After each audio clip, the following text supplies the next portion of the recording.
Hi, welcome to Bult for Life. I am Gerrit Bult, actor, personal trainer, former powerlifter, pro wrestler, and chronic pain thriver. Bult for Life is a podcast about living with the challenges of chronic pain.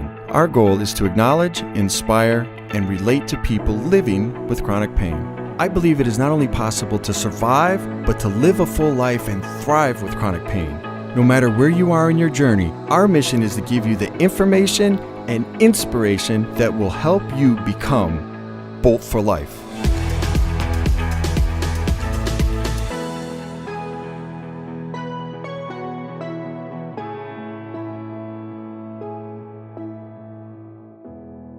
So today I'd like to talk about failure. I've definitely had my share, and now I like to think of my failure as part of my success. Recently, I had my third fusion, 7th back surgery, and it's been 4 months last week. Well, the recovery has been awesome. I mean, it's absolutely the best recovery I've had of any of my surgeries. I really wanted to get back to work training some people. Some friends of ours opened up a really awesome, great, well-equipped gym, and they really wanted me to come and be a part of it, work with people with chronic issues, chronic disease, things I have a lot of experience with and I really enjoy doing. So I was excited. I was excited to get back and give it a shot. The bad news is I'm not ready. I thought I was ready, but I'm not ready. Despite my good, honest effort with my recovery, I'm not ready yet, and that sucks. And I'm not always so quick to figure it out when I'm not ready. I seem to have to take a few blows before I'm willing to admit that it's not working out. The beautiful thing about that is that once I see it, then I can make the change. I can make the changes I need to make to be happy, to be well, to be the best person I can be. If I'm pushing myself to do something that I shouldn't be doing, I'm not a good, happy, productive person. And that's what I found out last week.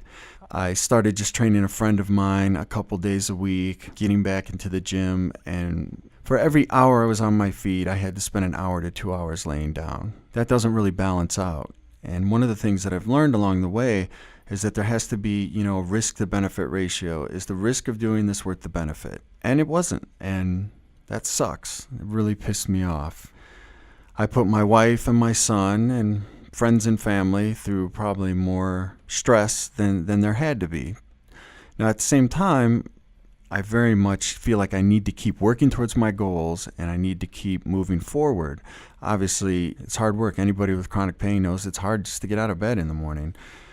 So I need to keep going, but I need to not crash and burn. And I didn't crash and burn. I stopped short of that, and I'm grateful for that. I'm grateful for some balance in my life today because I'm really learning that that's what it's all about. If I can balance things out and find that honest assessment of the situation and then make the right changes. I have not always been so good at that, and that probably has led to a lot of my pain, a lot of my issues, some of the complications from my surgeries. But I do really believe that the failures are part of my success. What's the old saying? You fall down once, get up twice, right? You just keep going. You keep working towards the goal. And that's what I'm working towards. If I have a clear, defined goal ahead of me, that's something I can shoot and I can strive for. Once I realized I couldn't work at the gym, I really got bummed. I'm like, first of all, I need to take care of myself. I need to make sure I'm resting. I need to modify my own workouts to make sure I'm not overdoing it. Kind of a whole reassessment of where I'm at. And rest and take care of myself, talk to my doctors, talk to, all the resources that I have available to me today, and then figure out what the right next steps are. Well, first of all and foremost, I'm really happy to be working on this podcast. I mean, this means so much to me, gives me an outlet where I can share some of these things going on, and I really love to hear back from you guys and hear what you're going through and what your failures are. And then on the flip side of it, what have you learned from it? And then how has that become part of your success? Because that's what I want. I want the success. And if failure is part of it, I'm willing to take that. However, I believe I can minimize those failures and learn from them. If I can keep those failures right-sized. It reminds me of a story of a friend of mine who is, he's a combat veteran and he's a professional bodybuilder, and he was guest posing for the first time at a pretty big competition. And there was probably 1,000 people out in the audience, and a friend of mine and myself were talking to him. It was a couple hours before the show started. Our friend, she asked him, she said, are you scared to go up on stage tonight? And he said, no. He said, when I was in Iraq and I was defusing IEDs and landmines, then I was scared. This will go however it goes, and I'll be okay after it happens, And he did phenomenal. He did great and was really impressive. He's an impressive guy, The lesson I take away from that is really, first of all, assessing the failure. I mean, like, how big of a deal is this, So I can't work at the gym yet. Maybe next month, or maybe in 2 months when I'm at the 6-month mark, maybe I can work at the gym then and work more hands-on with people. First of all, it's right size. It's not the end of the world. It doesn't mean that I'll never train another person again. It just means that I'm not ready right now. And second, to relax and enjoy things. I tend to put way too much emphasis and stress on things, and I have to admit that I've been a perfectionist in the past, and it hasn't worked out very well for me. So in the real world, there's no such thing as a true perfectionist or true perfection, and it's taken me a lot of trial and error to figure that out. And what would happen for me is I would set these really huge, lofty goals, and I would strive for them and make some progress and get really close. But those goals were so high, perfection, that I would fall short, and then I'd swing back down to the bottom, and I'd feel like crap, and I'd feel like a loser, and I would be the complete opposite of the perfectionist down at the bottom. Kind of like that old pain cycle that we talked about in episode 3.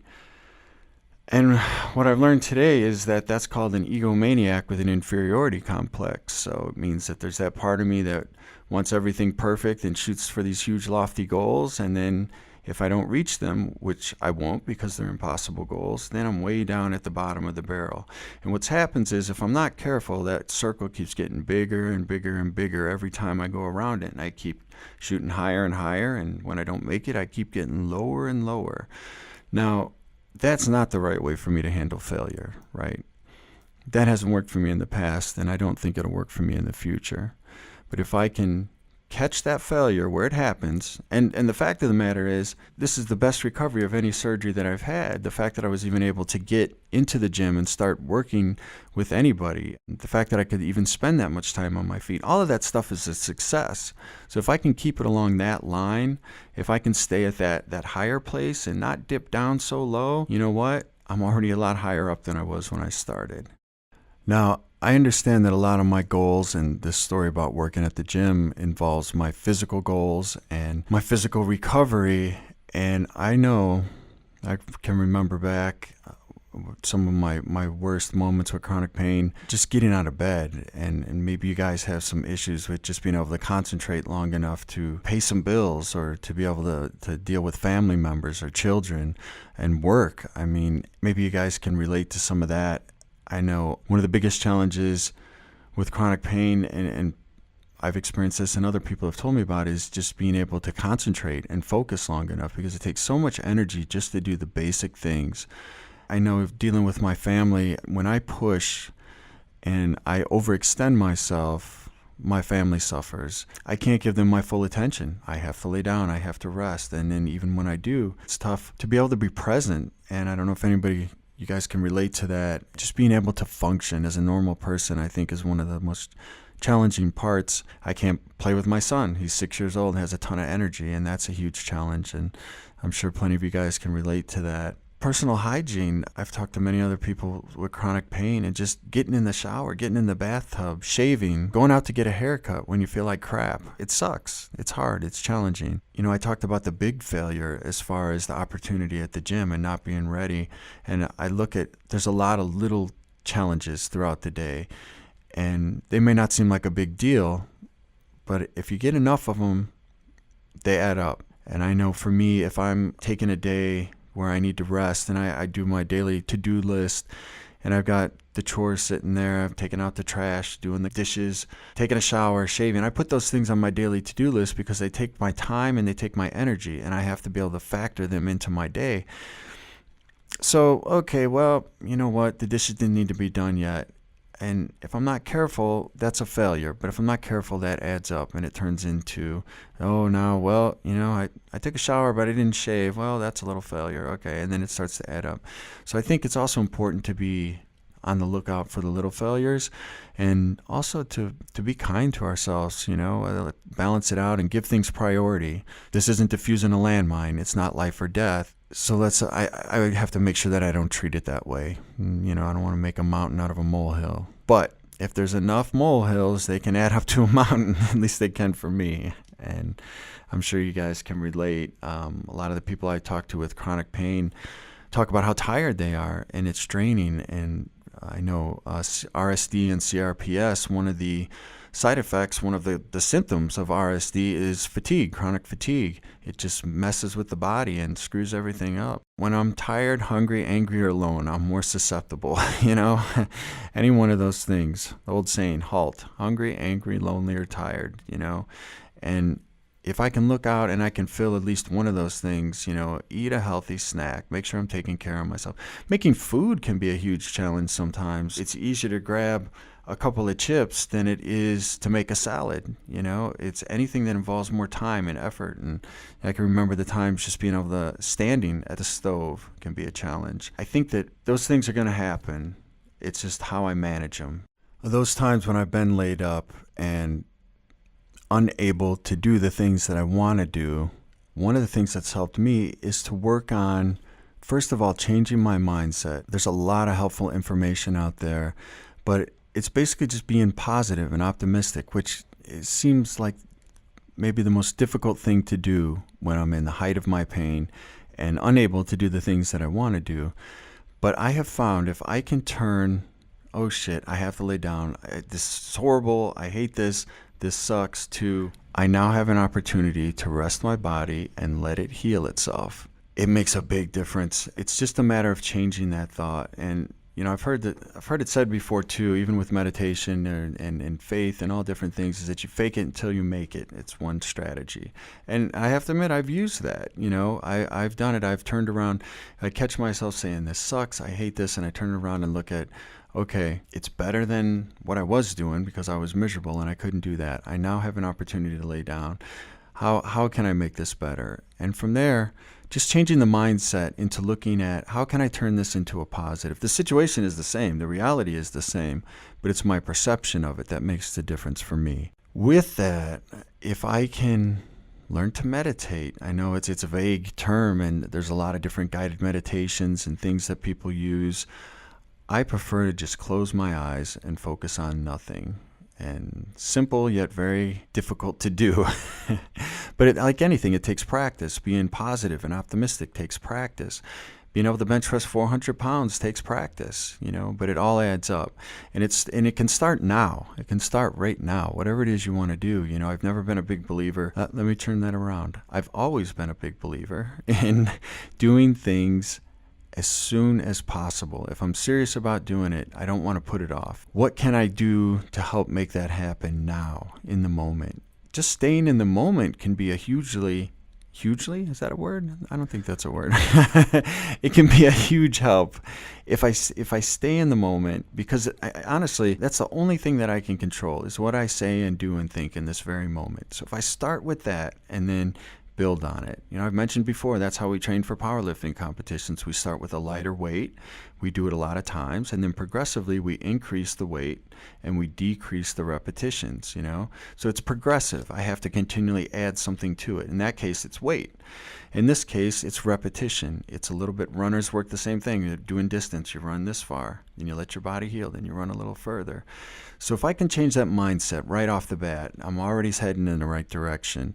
And then from there, there's tons of tools that are out there to be used. My wife actually likes a lot of guided meditations. I don't enjoy that as much as she does, but I do like alpha waves, and alpha waves is something that I've tried. There's apps you can get on your phone. You can look it up, alpha waves. And alpha waves are kind of like, they bring you not quite to sleep, but not quite up and around and conscious. So it's kind of like an interesting kind of thing. And I just like the sound. And for me, it's nice for me to focus on it. I find that once I can get myself rested, and then I make sure that I'm eating, I'm making sure that I have some decent, respectable communication with the humans and other living things around me. And then from there I can start to build on it, but I've got to get right. If I stay in that failure, I have found that it usually gets worse. But if I can find a way to put the brakes on, turn it around, and I think the biggest thing with chronic pain is if you can just stop and take care of yourself, then I'm ready to start working on the next thing. And what have I learned from this? And how can I do this differently going forward? I guess it all comes back to that idea of balance for me, is figuring out that balance, and utilizing the resources that I have. If I don't have resources, then, I need to use the brain that God gave me to try to figure out some resources and reach out a little bit. Realize that I can't do this alone. Hopefully, you guys don't have to do it alone. And hopefully this podcast will help everybody kind of come together and share things that work and share things that help and know that we're not alone. So yeah, man, failure sucks. I hate it. But if I can assess it, I can learn from it, and I keep going, I learn a lot, and it's going to be part of where I'm going. And I hope you can get there too. I know I can't do it on my own. That's the other thing I've learned, is that I need a lot of help. And I'm glad I can say that today, because I never used to like to take help. But I have a lot of people in my life that care about me and love me. And if I listen to them once in a while, I start to make better decisions, and I start to, things start to go a little bit better. So I really bummed about the failure, but I'm learning from the failure, and I'm working towards the success. You're going to encounter failure. It happens, but I like to look at my failures as part of my success. And if you guys have any more to share on this, I'd love to hear from you. We really want to connect with you guys. If you need to reach out, or you're experiencing failure, or what helped you, what did you do that helped you through your failure? You can reach out to us on Facebook, Twitter, Instagram. You can email us at info@bultforlife, BULTFOR life.com. Thanks, guys. Looking forward to hearing from you.